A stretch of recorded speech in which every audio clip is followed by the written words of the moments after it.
ساری چیزیں آپ کو براہ راست میسر آئی. اب ان کو قوم تک پہنچانے کے لیے آپ کو اس نالج کی ضرورت ہے, اس علم کی ضرورت ہے جو اس کو الفاظ کی شکل ادا کر سکے, جو اس کو الفاظ کے روپ میں ڈال سکے, جو اس کو ابلاغ کے روپ میں ڈال سکے, جو اس کو تبلیغ کے دائرے میں لے جائے. سب سے پہلے 1,24,000 انبیاء اپنی اپنی جگہ پہ بڑے زبردست تھے, مگر میرے مصطفیٰ صلی اللہ علیہ وسلم کی سب سے بڑی خوبی یہ تھی کہ میرے مصطفیٰ علیہ السلام کو اللہ پاک نے فصاحت و بلاغت کا وہ عظیم ملکہ عطا فرمایا تھا کہ پوری کائنات کے علم کو 2 جملوں میں بند کر دیتے تھے. پوری کائنات کا نالج 2 سادہ جملوں میں بند کر دیا جاتا, اور وہ 2 سادہ جملے اس قدر فصیح ہوتے, اس قدر بلیغ ہوتے, اتنے عظیم ہوتے کہ پورا معاشرہ اس کی تشریح پہ لگ جاتا. سینکڑوں نہیں, لاکھوں نہیں, کروڑوں کتابیں تو مصطفیٰ کی کلام کی تشریح پہ دنیا میں لکھی جا رہی ہیں. وہ کلام کرنے والا جو نبی الامی ہے, جس نے دنیا کی کسی یونیورسٹی سے اور دنیا کے کسی استاد سے ایک لفظ تک نہیں پڑھا. کمال ہے اس پیغمبر کی جس نے کسی انسانی فرد سے ایک لفظ تک علم نہ سیکھا ہو. اس کے علم کی یہ انتہا ہے کہ پوری کائنات کی دنیا اس کے علوم کے اندر ریسرچ اور غور و فکر کرنے کے بعد دنیا پہ کروڑوں کتابیں تصنیف کر چکی ہے. توجہ دیجیے اس بات کے اوپر, رسول النبی الامی. اب توجہ دیجیے, دوسری چیز کیا ٹھہری ہمارے لیے جو نعمت ہے اللہ کی, وہ کیا ہے؟ علم. پہلی چیز کیا ہے؟ عزت. اور عزت کا مرکز کون ہے؟ اللہ, اس کے رسول اور مومنین. چونکہ مومنین بھی اگر جماعت مومنانہ, مومنوں کی ایک جماعت اگر کسی کے لیے عزت کا سبب بنتی ہے تو وہ پھر اطاعت ہے, عبادت ہے, سچے دوستوں کی ایک جماعت ہے. اب توجہ دیجئے, اگلی بات قرآن نے کہا علم, اور علم کے بغیر کائنات کی کوئی شے بھی پوری نہیں ہو سکتی. قرآن نے نیابت انسان کے لیے ارشاد فرمایا وَعَلَّمَ آدم الاسماء کلہا. ہم نے جس فرد کو سب سے پہلے اس کرۂ ارضی پہ اپنا نائب بنایا, اس کی سب سے بڑی یہ خوبی تھی کہ وَعَلَّمَ, اس کو ہم نے اپنی کائنات کے ضروری علوم عطا کر دیے تھے. تو گویا دوسری چیز عزت حاصل کرنے کی دنیا میں کیا ہے؟ نعمت. کیا چیز ہے؟ علم. اب عزت بھی ایک نعمت ہے اور علم بھی ایک نعمت ہے. اور تیسری چیز قرآن مقدس سے سنیے, وراثت ارضی. یہ بھی اللہ کی کیا ہے؟ آپ کو کسی گاؤں کا وارث بنایا, کسی ملک کا وارث بنایا. آپ کے ملک کی سرحدیں جتنی پھیلتی چلی جائیں گی, یہ کیا ہے؟ انعامات الہیہ ہے.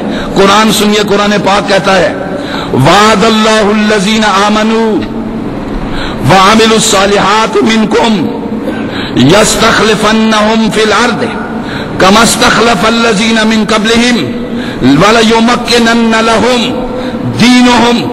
توجہ دیجئے, قرآن مقدس کہتا ہے اللہ بلند اعمال ایمانداروں سے وعدہ کرتا ہے. اللہ بلند اعمال ایمانداروں سے وعدہ کرتا ہے کیا؟ کہ انہیں زمین کا فرما روا بنائے گا. انہیں زمین کا کیا بنائے گا؟ فرما روا بنائے گا. قرآن سنیے, جیسا کہ ان سے پہلے لوگوں کو بنایا گیا, اور ان سے پہلے ان کے پسندیدہ دستور کو سختی سے نافذ کرے گا, اور ان کے خوف کو امن میں بدل دے گا اللہ تعالیٰ. اب دیکھیے, دوسری بڑی نعمت اللہ پاک نے یہاں پہ فرمائی ہے خوف کا دنیا سے ختم ہو جانا اور کائنات کا امن میں بدل جانا. کائنات کا کیا ہو جانا؟ معاشرے کا پر امن ہو جانا, معاشرتی اقدار کا درست ہو جانا, ملکوں کے اندر امن و امان کا قائم ہو جانا.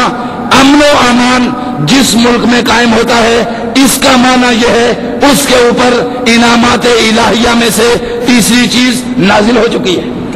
ملکوں کے اندر بد امنی کرنا اور بد امنی پیدا کرنا, چاہے وہ کوئی بھی لوگ پیدا کر رہے ہوں, یہ اللہ کے اصولوں اور ضابطوں کے خلاف ہے, دین الہی اور دین محمدی کے خلاف ہے. اب توجہ دیجئے, دوسری چیز جو قرآن نے بیان فرمائی وہ کیا ہے؟ ہمارے لیے خلافت ارضی ہمیں اللہ عطا کرے گا، زمین کی وراثت اللہ عطا کرے گا۔ گویا اگر آپ نے اللہ کی بندگی کو قبول کر لیا، اللہ کے رسول کی اطاعت کو قبول کر لیا، صف مومنانہ میں آپ شامل ہو گئے، تو پہلی نعمت اللہ آپ کو جو عطا کرے گا وہ کیا ہوگی؟ عزت۔ دوسری نعمت جو اللہ آپ کو عطا کرے گا وہ کیا ہوگا؟ علم۔ اور تیسری نعمت اللہ جو آپ کو عطا کرے گا وہ کیا ہوگی؟ امن۔ توجہ دیجئے، بات آپ کے ذہن میں بیٹھ رہی ہے نا؟ بات کو ذہن میں بٹھائیے، اللہ آپ کے دماغوں سے بھوسے نکالے پچھلی صدیوں کے، اور علم کا نور اس کے اندر ڈالے، تاکہ دنیا امن کا گہوارہ بن جائے، اور ہر فرد وہی سوچ سوچے جو قرآنی سوچ ہے، اور ہر فرد وہی سوچ سوچے جو محمدی سوچ ہے، جو مصطفی سوچ ہے، اور ہر فرد وہی سوچے جہاں سے عزت کے خزائن انسان کو ملتے ہیں۔ پھر میں رپیٹ کر کے آپ کو یہی شے اپنے خطاب میں بار بار اس لیے دہراتا ہوں کہ آپ کے ذہن میں ساری گفتگو کا خلاصہ بیٹھ جائے، اور آپ کو یاد ہو جائے کہ عزت کے بغیر ہم ترقی نہیں کر سکتے، اور علم کے بغیر ہم ترقی نہیں کر سکتے، اور امن کے بغیر ہم ترقی نہیں کر سکتے، اور وراثت ارضی یعنی اپنی مملکت کو مضبوط بنائے بغیر، اپنے ٹھکانے کو بہتر بنائے بغیر ہم عزت حاصل نہیں کر سکتے۔ یہ دوسری چیز آپ نے دیکھی، پہلی چیز آپ کے سامنے عزت آ گئی، دوسری چیز آپ کے سامنے علم آ گئی، اور تیسری چیز وراثت ارضی آ گئی۔ اب چوتھی چیز امن عالم آ گیا۔ کیا چیز آ گئی؟ امن۔ تو یہ آپ یاد رکھتے چلے جائیے تسلسل کے ساتھ، گھر کا امن بھی اسی کے ساتھ وابستہ ہے، شہر کا اور محلے کا امن بھی اسی کے ساتھ وابستہ ہے، ملک کا امن بھی اسی کے ساتھ وابستہ ہے، انٹرنیشنل آئین کی پابندی بھی اسی کے ساتھ کیا ہے؟ وابستہ ہے۔ انٹرنیشنل دنیا میں بھی یاد رکھیے، عزت اللہ اور اس کے رسول کے بغیر نہیں کسی کو ملتی، اور انٹرنیشنل دنیا میں بھی علم والے کی عزت کی جاتی ہے۔ انٹرنیشنل دنیا کے کائنات کے اندر بھی لالو وراثت ارضی کسی کے گھر میں کچھ کھانے کے لیے ہے تو اس کو تسلیم کر دیا جاتا ہے، کلاش قوموں کو، کلاش انسانوں کو، بیکاری نسلوں کو نہ کسی نے تسلیم کیا ہے اور نہ کبھی کوئی آئندہ تسلیم کرے گا۔ توجہ دیجئے، قرآن عزت کے خزانے دے رہا ہے، اور قرآن بانٹ رہا ہے جو کچھ کہ اس کو بانٹنا چاہیے۔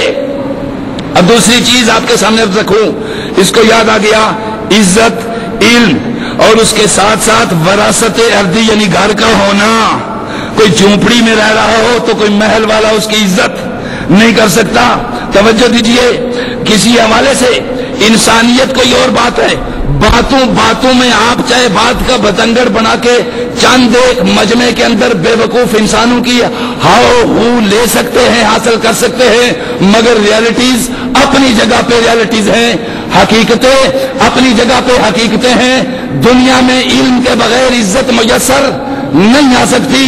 رب نے اپنے پہلے انسان کو، پہلے بندے کو جب اس کائنات کے گلوب میں زمین کے اوپر بھیجا تو سب سے پہلے ملائکہ کے اوپر بھی اس کی برتری منوانے کے لیے اس کو علم عطا کیا۔ آپ کو معلوم ہے، جاہل قوم، جاہل افراد، جاہل معاشرہ، نہ اس کی ظاہر کی آنکھ درست ہوتی ہے، نہ باطن کی، نہ اس کے دماغ کی سوچ درست ہو سکتی ہے، نہ دل کے تصورات، نہ اس کے تخیلات پاکیزہ ہو سکتے۔ لہذا جس کے تخیلات بھی پاکیزہ نہ ہوئے، جس کے تصورات بھی پاکیزہ نہ ہوا، جس کو علم بھی حاصل نہ ہوا، جس کو عرفان بھی حاصل نہ ہوا، جس کو عزت بھی حاصل نہ ہوئی، معاشرے میں وہ افراد آپ نے دیکھا ان کی شکلوں کے بھی پلستر بگڑ جاتے ہیں، ان کی شکلیں بھی رب مسخ کر دیتا ہے، ان کی شکلوں کے اندر سے حسن کھینچ کے باہر نکال دیتا ہے، ان کا حلیہ بگاڑ دیتا ہے۔ ہر مکار انسان، ہر زانی آدمی، ہر بدکار، ہر جھوٹا، ہر فریبی اور ہر مکر والے انسان کا چہرہ پروردگار عالم کی طرف سے رحمتوں کے نزول کو روک دیتا ہے، اور اس کے اوپر اللہ کی رحمتوں اور فضلوں کے دروازے بند ہو جاتے ہیں۔ اب پہلی چیز ہمارے سامنے یہ آئی کہ وراثت ارضی ضروری ہے۔ اب آپ کو پاکستان بننے کا مقصد یاد آیا ہوگا کہ پاکستان جو معرض وجود میں آیا،